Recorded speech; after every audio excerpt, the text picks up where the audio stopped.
how it's being understood or whatever. Yet the wonderful thing about that is that it speaks to people. Assalamualaikum warahmatullahi wabarakatuh. Saya Aldo Dananjaya dari Konselor Sebaya SMP Lukman Al-Hakim Pondok Pesantren Hidayatullah Surabaya. Materi kita hari ini adalah apa itu adiksi game. 2. Ciri-ciri orang yang terkena adiksi game. 3. Penyebab terjadinya adiksi game. Nomor 4 adalah dampak terjadinya adiksi game. Dan nomor 5 ini adalah bagaimana cara kita mengatasi untuk diri kita yang terkena adiksi game. Yuk kita ke materinya langsung kita.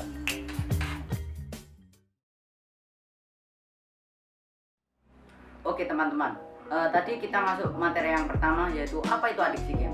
Sebelum kita mengenal apa itu adiksi game, kita harus mengenal dulu apa itu adiksi. Apa sih itu adiksi? Pengertian adiksi menurut Yi 2007, perilaku yang tidak sehat yang sulit untuk dihentikan atau diakhiri oleh individu yang bersangkutan, yang akan menimbulkan dampak negatif bagi individu sendiri maupun orang lain. Sekarang ada lagi menurut Yi tahun 2004, suatu perilaku yang tidak sehat atau merugikan diri sendiri yang berlangsung terus-menerus yang sulit diakhiri individu. Perilaku ketergantungan baik secara fisik maupun psikologis dalam suatu aktivitas. Itu menurut Mark 2004. Oke, tadi kita sudah membahas tentang adiksi. Sekarang kita lanjut ke apa pengertian dari adiksi. Adiksi game adalah tindakan berlebihan pada seorang pemain seakan-akan tidak ada hal yang ingin dikerjakan selain bermain game, dan seolah-olah game ini adalah hidupnya, serta memiliki pengaruh negatif bagi pemainnya. Menurut Weinstein 2010. Yang kedua adalah ada ini dari menurut Angela tahun 2013, yaitu ketergantungan individu secara berlebihan terhadap game yang ditandai dengan keinginan melakukan secara terus-menerus, yang pada akhirnya menimbulkan efek negatif pada fisik maupun psikologis individu. Itu adalah penjelasan tentang adiksi game. Oke, kita lanjut. Oke teman-teman, ini ada catatan dari WHO nih tentang bahaya adiksi tentang game. Yang pertama, game menyangkut berbagai jenis permainan yang dimainkan oleh seorang diri ataupun bersama orang lain, baik itu offline maupun offline. Contohnya yang offline itu ya kayak misalnya kita main benteng-bentengan, gitulah. Dari skala online ya main HP. Oke, yang kedua, tidak semua jenis permainan bersifat adiktif dan menyebabkan gangguan. Ketiga, bermain game disebut sebagai gangguan mental hanya apabila permainan tersebut mengganggu atau merusak kehidupan pribadi, keluarga, sosial, pekerjaan, dan pendidikan. Oke, kita sekarang menuju yang kedua, yaitu ciri-ciri orang yang terkena adiksi game. Menurut Lemons 2009. Yang pertama, dengarkan baik-baik ya guys. Nah, yang pertama, berpikir tentang game sepanjang hari dan tidak pernah berhenti. Yang kedua, menghabiskan waktu bermain game yang semakin hari semakin meningkat. Contoh, hari ini misalnya sejam, besok sejam setengah, besok lagi 2 jam setengah. Nah, itu berbahaya guys, hati-hati ya. Yang ketiga, bermain game sampai melupakan kegiatan yang lain, termasuk makan. Termasuk makan guys, sampean. Jangan sampai seperti itu ya. Yang keempat adalah kecenderungan untuk kembali bermain game setelah lama tidak bermain game. Jadi misalnya nih, sudah seminggu gak main game, kita langsung balas dendam pokoknya kalau hari sudah boleh main game. Oke, nomor 5, merasa tidak baik. Mohon maaf, itu terulang. Sekarang nomor 6, bertengkar dengan orang lain karena permainan atau bermain game secara berlebihan. Ini juga tidak bagus guys. Nomor 7, mengabaikan kegiatan penting lainnya yang akhirnya menyebabkan permasalahan. Ini sering terjadi oleh konflik bersama orang tua. Oke, kita lanjut. Oke, yang ketiga, kita menuju ke penyebab adiksi game. Yang pertama, panjangnya waktu yang digunakan untuk main game biasanya membutuhkan waktu lebih dari 12 jam. Yang kedua, keterkaitan dengan game tergantung modelnya. Yang tiga, keterputusan dengan lingkungan. Jadi anaknya itu jadi introvert bukan extrovert seperti biasa. Oke, yang ketiga, dosis kesenangan. Jadi gamenya itu kayak menyenangkan sekali gitu, akhirnya ketergantungan atau adiksi itu.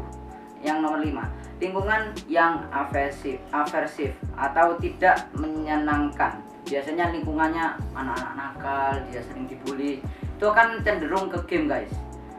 Jadi kalian sebagai teman-temannya jangan nakal-nakal ya.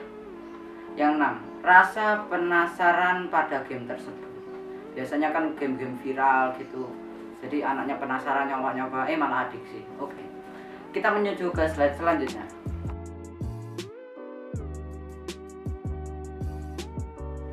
Kita masuk pada materi yang keempat, yaitu adalah dampak dari adiksi game. Yang pertama adalah gangguan konsentrasi, yaitu misalnya kita pelajaran kita tidak fokus dan itu bahaya. Yang kedua juga ada gangguan kesehatan seperti gangguan pada tulang leher atau otot leher. Terus yang terpenting adalah kesehatan mata kita akan semakin berkurang. Terus juga ada tulang belakang kita bisa bengkok kalau duduk kita tidak benar secara terus menerus, dan juga pundak kita biasanya terasa pegal-pegal. Terus ada gangguan makan dan nutrisi, karena lupa waktu, lupa makan, itu bisa gangguan juga. Terus ada gangguan sosial, jadi kurangnya interaksi sosial, jadi kita jadi introvert, pemalu.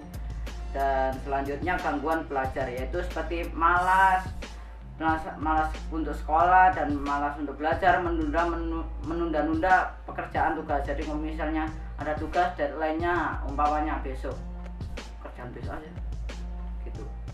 Terus ada gangguan emosional, suka marah, terlalu sensitif, terus sangat peka, terus menjadi lebih agresif. Terus ada masalah komunikasi karena tidak pernah berkomunikasi dengan orang lain. Oke, kita habis setelah ini kita akan gimana sih solusinya, cara mengatasi adiksi pada game.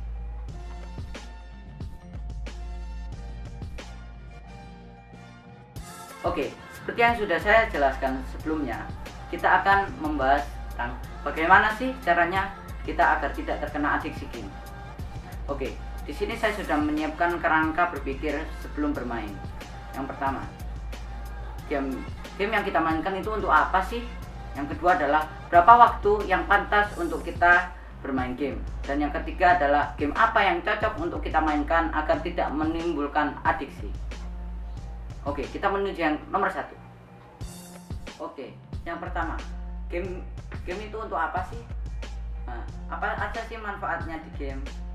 Yang pertama adalah melatih problem solver Anda, yaitu yang kedua adalah bikin jago bahasa Inggris. Jadi kalau misalnya game-game sekarang itu kebanyakan kan bahasa Inggris, mau tidak mau kita akan secara otomatis belajar bahasa Inggris dari game tersebut.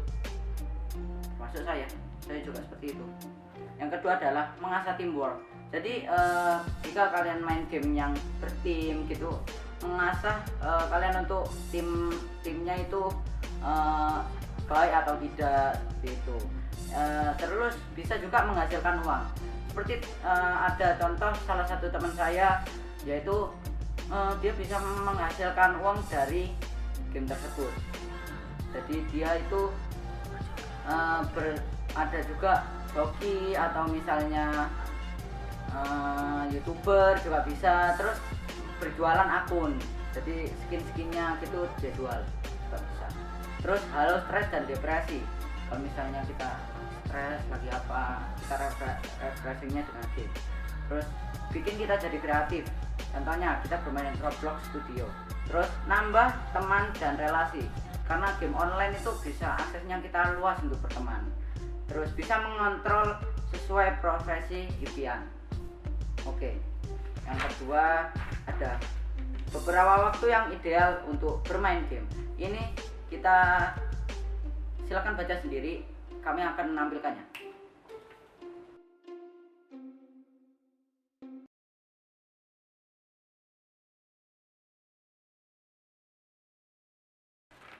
Oke, yang kedua adalah kita beberapa persentase yang ideal untuk bermain game. Ada game untuk hiburan dan sosial, terus ada untuk tambahan uang, untuk belajar juga ada guys. Oke, berikut prosentasenya.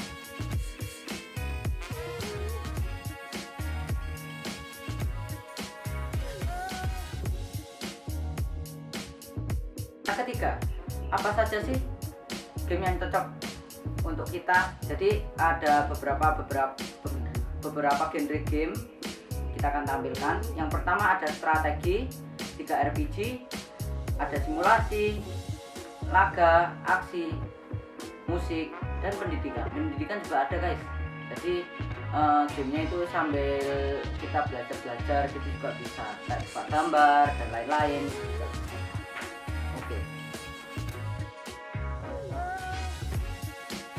Oke, mari kita masuk ke sesi bonus. Kami ada tambahan untuk melatih diri bermain game cukupnya. Bagaimana sih langkah-langkah mengubah kebiasaan bermain game terlalu lama? Nah, sekarang kita masuk nih ke bagian melatih diri untuk bermain game secukupnya. Berapa lama waktu untuk membentuk kebiasaan baru? Ini menurut Philip Powali. Silakan baca di slide berikut.